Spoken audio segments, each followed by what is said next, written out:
What's good, family? Oh, give thanks unto the Lord, for he is good, for his mercy endures forever. Let the redeemed of the Lord say so. It's your beloved Pastor Free, and I am getting on to what we're calling Logos Hour Online. It dawned on me that we've been streaming worship, and we don't know how long we'll be separated by social distancing and the city and county orders. But worship is simply not enough. It doesn't take the place of Bible teaching. And I know that we have Wednesday night Bible study, and I appreciate those of you who have been faithful to that. But because we're not able to gather for Logos Hour in our traditional manner, I didn't want you to miss Bible teaching. And so we're going to do Logos Hour online. The way we're going to do this is I'm going to create a series called Free's Favorite Bible Stories. Free's Favorite Bible Stories. So for the next couple of weeks, couple of months, however long we've got to do church this way, you're going to be subjected to some of my favorite biblical stories. Listen, I love the Bible. It's an amazing book, and it's filled with cool stories that are drama and action and romance and humor at the same time. Anyway, so what I'm going to do is I'm going to dissect some of my favorite Bible stories. And at the end of each segment, there will be some reflection questions that I want you and your family to take some time to discuss and to answer. And the way you can give your answers, I'll make that known at the end of the video. But what I want you to do is gather your entire family around the screen, whether it's the TV, the computer, the cell phone, however you're watching these videos. And I want you to lock in to some of my favorite Bible stories and then do the work of review at the end. This is how we're going to do Logos Hour Online. Let's go in. So family, it's Resurrection Sunday, and I ain't never in my whole life of living not got up and put my clothes on Resurrection Sunday. So this Easter, I did exactly the same. Even under these circumstances, I want to be together in Jesus' name. Anyway, today we are looking at another one of Free's favorite Bible stories, and I'm going to read from Mark chapter 5. Mark chapter 5, and the story is actually broken up into two separate sections. So I'm going to read Mark 5:22 through 24. Then I'm going to jump down to verse 35 because there's a story inside of the story. So Mark chapter 5, verse 22. Then one of the leaders of the synagogue named Jairus came, and when he saw him, fell at his feet and begged him repeatedly, "My little daughter is at the point of death. Come and lay your hands on her so that she may be made well and live." So he went with him, and a large crowd followed him and pressed in on him. Then there's the insertion of another story where Jesus heals the woman with the issue of blood. Jump down to Mark chapter 5, verse 35. While he was still speaking, some people came from the leader's house to say, "Your daughter is dead. Why trouble the teacher any further?" But overhearing what they said, Jesus said to the leader of the synagogue, "Do not fear, only believe." Verse 37, he allowed no one to follow him except Peter, James, and John, the brother of James. And when they came to the house of the leader of the synagogue, he saw a commotion, people weeping and wailing loudly. And when he had entered, he said to them, "Why do you make a commotion and weep? This child is not dead, but sleeping." And they laughed at him. Then he put them all outside and took the child's father and mother and those who were with him and went in where the child was. He took her by the hand and said to her, "Talitha Kumi," which means, "Little girl, get up." And immediately the girl got up and began to walk about. And she was 12 years of age. At this, they were overcome with amazement. This is the word of God for the people of God. So with this being Resurrection Sunday or Easter, whatever you choose to call it, I thought it appropriate to explore another resurrection story in the scriptures. In the New Testament, outside of the resurrection of Christ, there are 3 detailed resurrection accounts. the one that I just read, so the daughter of Jairus. Then there is a widow whose son is resurrected on the road to Nain on his way to burial. And then there is the story that I preached about last week, the resurrection of Jesus' friend named Lazarus in Bethany. But I want to zoom in today on this story in Mark chapter 5, where the Bible says a man named Jairus, who is a ruler of the synagogue. So he's a religious person, a person of status. He has a daughter who at the beginning of the story is sick. I won't say simply sick, but she's sick because obviously whatever she had was very serious, to the extent that not very long after she contracts it, she dies. And so the truth of the matter is, we look at this little girl who is never given a name. We are told that she's 12 years of age, which is a reminder that trouble doesn't wait till you get old. That trouble can come at various phases and stages in our existence. I can remember growing up hearing grown people say, "You too young to have problems," or "You too young." I remember, my back hurt. "You too young to have a back. You don't have a back. You have a gristle." I can remember that thought process. And while I understand what was meant, the truth of the matter is young people have problems too. And so there may be some kids who are watching out there. I want you to know Pastor Free understands that you can have serious anxieties, fears, sickness, frustration, heartbreak, even at a very young age. And so in the text, we're introduced to a little girl who is sick, and her sickness leads to death. Very interesting, because this girl, physically dies. But the truth of the matter is, when I look at this generation, I see a lot of spiritual death. I believe that even in this moment of quarantine, God is up to some things. And one of the things is allowing generations to be quarantined or confined together, because I believe that this current generation is so lost in their earbuds and so lost in their Fortnite that in many instances they are disconnected from family values, disconnected from social interaction. And so some of our young people are spiritually dead or emotionally dead. And so how would you know? And I like to go through this, when I throw out the terms of spiritual death. How would you know if someone is spiritually dead? Well, first of all, dead people hang out in dead places. If you were to go to a funeral home, it wouldn't be shocking for you to find dead bodies there, because dead people hang out in dead places. Well, those who are spiritually dead will hang out in spiritually dead places, like nightclubs and in the streets and in the trap houses and amongst friends and in relationships that are dead, that are unproductive, that are not going anywhere. How else would you know someone is dead? Dead people need other people to dress them, right? A dead person has never put on their own outfit.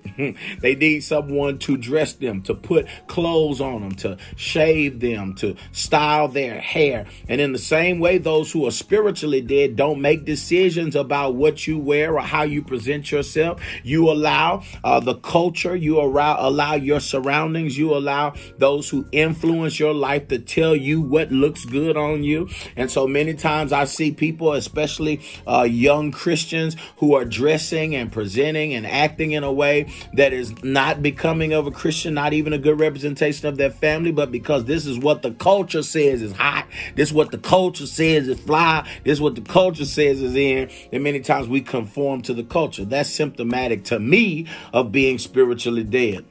Also, dead people need something to preserve them. We know about the process of embalming. It's how you preserve the structure or the form of one who is deceased for as long as you possibly can. Well, in the same way, we live in a culture where people have to have something in them just to make it. Whether it's weed, whether it's drink, whether it's dro, whether it's acid. We live in a society where people who are spiritually dead need something to sustain them, to preserve them, to make them feel alive. So I see a lot of similarities between a lot of people in this world today who are walking around, breathing, moving, talking, going to jobs, but they are spiritually dead. And so here in the text, we've got an interesting situation, because we see that there is a parent who cares enough about his child to bring her condition to Christ.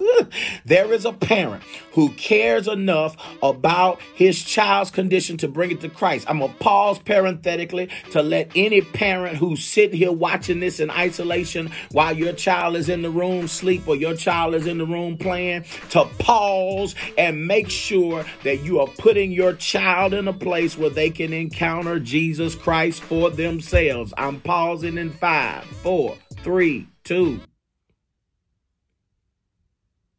That was enough time for you to say, hey, get out of here. I need you to come listen to Logos Hour Online. Anyway, Jairus, although he's a man of status, he's a man of means, we can assume. He is a religious man. He knows what to do when his daughter is in trouble. He comes to Jesus Christ with the report. He doesn't send somebody. He goes. He doesn't send a telegraph or telegram, whatever. He goes to Jesus on his daughter's behalf. And I just would to God that we became a generation of parents that says, I don't care what it costs me. I've got to get my child to Jesus Christ. I tell people all the time that my mother has blessed me with a lot of things. She's given me a lot of things. She has created opportunities for me to meet some famous people. I have pictures with Jesse Jackson and Shirley Chisholm. And I've been all across the country to see and be exposed to different things. But the best thing my mother ever exposed me to was Jesus Christ. And I wonder if we have become a generation of parents that are so detached or so faithless in and of ourselves that we no longer prioritize a connection with Christ in our children. Let me encourage you, Mom. Let me encourage you, Dad. It is more important for your child to know Jesus than for them to be a good football player.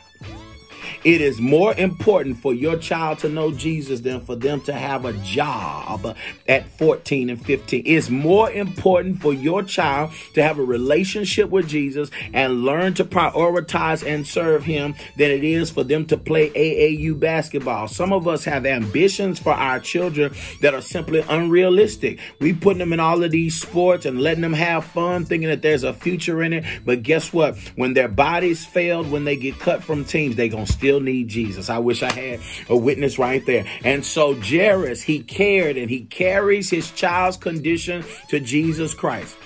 I thank God for the individuals in our lives, because I know it's not just me. Some of you have faith today because someone cared enough to bring you to Christ. It may have been a deacon. It may have been a pastor. It may have been an aunt or an uncle.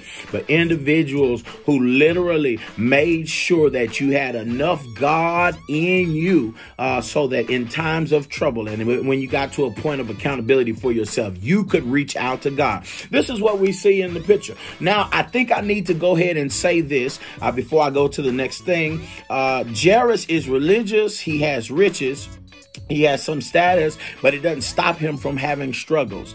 And I need us to understand, I think that's one of the things that this pandemic is showing us, that you can be successful, you can be educated, you can have money. And the truth of the matter is there are some things that money simply cannot fix. And so he finds himself in a predicament, in a situation where he has perhaps a wonderful life, but those things that he is accustomed to having and relying on mean nothing at all when his daughter is sick. And so God has a way of allowing us to go through situations and circumstances where the things that we rely on as creature comforts can't help us out. So we have to turn to him and him alone.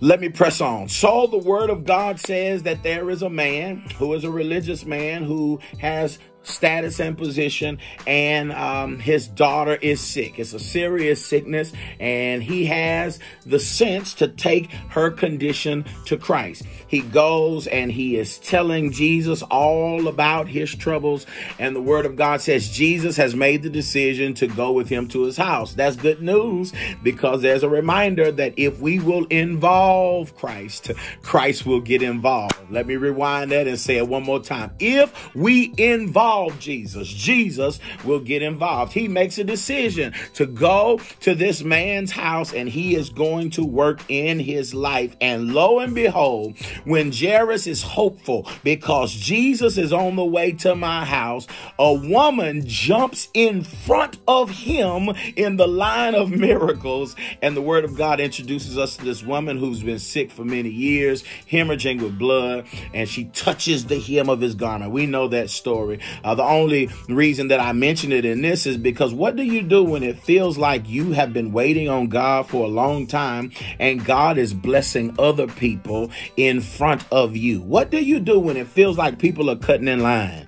When you're seeing people who've been dating for a short period of time and they get married, but you've been with so-and-so for 3 years and he ain't even thought about popping the question. I'm talking about, what do you do when you're waiting on God to move in your life, your situation, and your circumstance?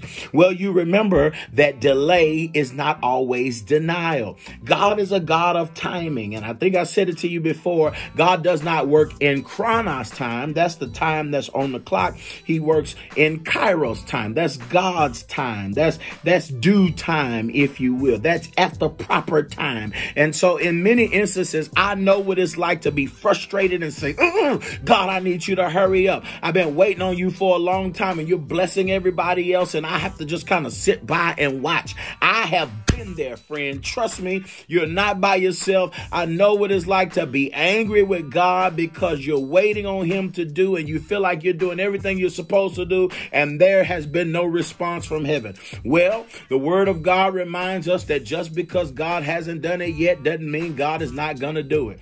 Sometimes God's delay is not denial, but God's delay is to set up his display. There are some things that God is not moving because your situation ain't bad enough yet. I hear you saying, Pastor Free, how in the world is that even true? My situation is bad, but bad. Well, I hear God saying sometimes I have to allow things to get worse so that nobody else can take credit for it when I fix it. God knows that if he heals sickness, that somebody will say it was the medicine that did it. So he will literally allow some stuff to die so that when he resurrects it, nobody else can get the credit but him. So sometimes God delays. He seems in this story to put Jairus' prayer request and his sick daughter on the back burner. He heals this woman until the word of God says people come from Jairus' house to say, you might as well leave Jesus alone because your daughter is dead. The sad reality is that there are some people who have faith enough to believe God can until a certain point. And so in the text, we see people thinking it's too late for Jesus to do anything. Their faith or their hope in him is limited or restricted to a certain time frame. I said this in my sermon last week. It's never too late for Jesus. It is never too late for Jesus. It's never, I want you to get that in your spirit. It's never too late for Jesus. And so Jesus tells Jairus, I hear their report. I understand it looks dark. But one thing I have to say to you, only believe. Jesus shows us how to face dead situations by faith. He says that even when things are in a dark and dismal place, if you want to see resurrection take place in your life, only believe. Our faith is the key that unlocks the door to the miracles of God. Only believe. So the question that I want to ask you today, as your shepherd, as your pastor, is, do you still believe? With things going on the way they're going on in your life, some of you maybe have even lost jobs. Loved ones have died. Your heart is broken. You're grieving. You're anxious. You're afraid because of sickness running rampant in our land. Do you still believe? Jesus is saying, even when it looks dark and difficult, still maintain the level of faith that you had before you saw what you're seeing. Only believe. So the word of God says he goes ahead with Jairus. When he gets to the house, he finds a scene that would be familiar to that particular time. At that time, there were people who would be professional mourners who would show up at the house. They would come for the sake of supporting the family through the grief by mourning with them. People would show up dressed in all black and cry on behalf of the deceased with the family. So when Jesus shows up, that's what's going on. People are there mourning, and rightfully so a death has occurred, and not just the death of a child. I don't care what you say. There's something more difficult about a parent having to bury their child. It feels like God has in some way made a mistake or done us wrong when a child loses their life. And so can you imagine this 12-year-old girl that, many of them have seen her running and playing in the fields and watched her first steps. But before she's able to go on her first date or be espoused to be married, or before she completely becomes who she's going to become, her life is taken from her. And so the community is gathered around to mourn the death of this child. And when Jesus gets there, Jesus knows what he's going to do. So the Bible says he puts them out. Verse 40 said he put them out. And he reminds us that if you want to see a miracle in your life, you got to learn how to dismiss the doubters. He says, these people are mourning a death. I'm getting ready to cause a resurrection. So everybody who doesn't have the faith to believe what will be and is stuck on what is or what was, I need to dismiss them, because doubt will do nothing but pull down the moment, the situation, the miracle that is supposed to be manifested before your eyes. The question that I have for you today is, how many people are you surrounding yourself with who are doubters? People who don't believe you can start the business. People who don't believe your marriage will work. People who don't believe you can lose the weight. I mean, people in your life who are not encouragers, but they are drainers, if you will, because they doubt every step that you're taking in God. God reminds us in this story that sometimes you got to learn how to put people out. You got to learn which people are not conducive to your future in him. One last piece of this story that I want to pick at, and then I'll move to the reflection question. So Jesus comes, he dismisses the doubters, and now it's miracle time. Jesus is about to perform one of, to me, the most powerful miracles that he performs throughout scriptures, and that's the resurrection from the dead. Jesus shows us he's got power over the elements when he turns water into wine. He's got power over sickness when he heals those who are possessed with the palsy. He's got power even over blindness when he opens blinded eyes. But for us, and I say this all the time, death feels so final. It feels like when somebody dies, they're done. But this story and countless other resurrection stories are a reminder of the resurrection that we anticipate in Christ Jesus, right? The resurrection of Christ is anticipated at this point. But now that we know Christ is risen, we also anticipate our own resurrection. And that's good news. The word of God says that Jesus, after he dismisses them, he takes the father and mother into the place where the daughter is, and he takes her by the hand. I don't know why, but this part of the story has always taken deep resonation with me, because I have never touched a dead body outside of my grandfather. And I showed up at the funeral at the nursing home not long after he passed, and he was still laying in the bed. And I grabbed his hand, and I can remember that his hand was kind of already cold. That I was able to feel in that moment that there was no life in his hand. You don't think about it until you have touched the hand of a dead person. And so it always grips me to know that Jesus takes lifeless hands. Oh my God. He literally is willing to engage and engulf that which is cold and no more. And literally to release life into what is lifeless. I don't want you to miss this. He takes her by the hand. He's not afraid to touch her. He's not afraid to engage her. This is the difference between God and man, that he is not afraid of a dead situation. He grabs her by the hand, and then he speaks to her, Talitha Kumi. These words mean, daughter, arise. But I don't want us to miss the fact that he does this miracle by his word. He doesn't use a magic potion. He doesn't put some type of special sheet over her face. He literally speaks a word and she comes back to life. He tells her, daughter, arise. And there's so much power in his word that life comes out of a dead situation. This is the same thing that happens to anyone who receives Jesus Christ as Lord and Savior. We're all dead in trespasses and sin until the Lord speaks his word. And those who hear and heed his word and respond to his word are now given new life because of his word. How can they hear without a preacher? And how can they preach except he be sent? Because the Lord saves, heals, delivers, resurrects, gives life by his word. That's why it's so important that you're watching this video now. Get as much word in you as you can. In this season of quarantine and social distancing, there are a whole lot of things you can do with your time. And the devil will get you so busy doing other things that you don't apply yourself to his word. It's important to receive the word of God because it is life-giving. The word of God says that he says to this woman, to this girl, out of his mouth, Talitha Kumi, and the dead hears the word of the Lord. He is the word. And when the word speaks the word, you can't help but to respond to the word.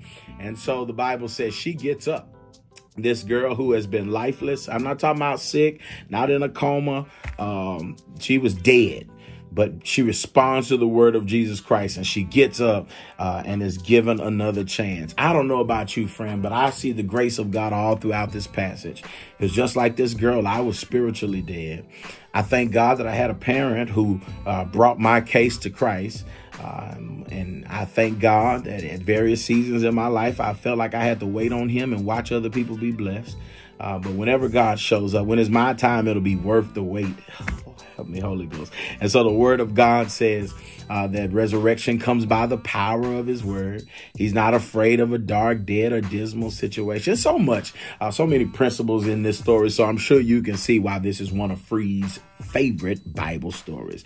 Let me go ahead and get to the reflection questions. I want you to respond. Remember, I'm asking that you give response in this group. I really would love for you to do a video, just like I'm doing for you to answer these questions on video so that I can see your face and know that you're well.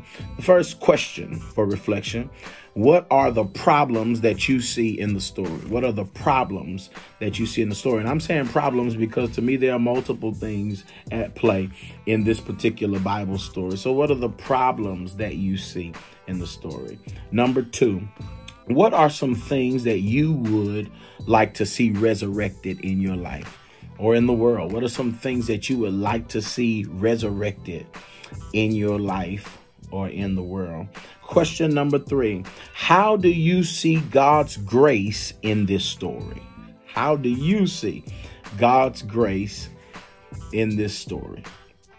And then, y'all excuse me, I need a barber like yesterday, and I've kind of trimmed myself up, but my hair gets in my mouth. That's how overgrown my stuff is. Anyway, that's neither here nor there. Question number four. List as many resurrection stories as you can from the scriptures. List as many resurrection stories as you can, and go ahead and explain some similarities and some differences throughout the stories. The Bible is actually full of resurrection accounts, not just in the New Testament, but in the Old Testament. So list as many as you are familiar with, and maybe some similarities and some differences. Thank you for investing your time in Logos Hour Online. It's Resurrection Sunday, and I mean the turn up is about to be resurrection real. You hear what I'm talking about? 12:02 p.m. We'll be streaming live from the sanctuary, celebrating our risen King, and I'm excited about it. Listen, I hope you're well. I love you, and there's nothing you can do about it. I holla.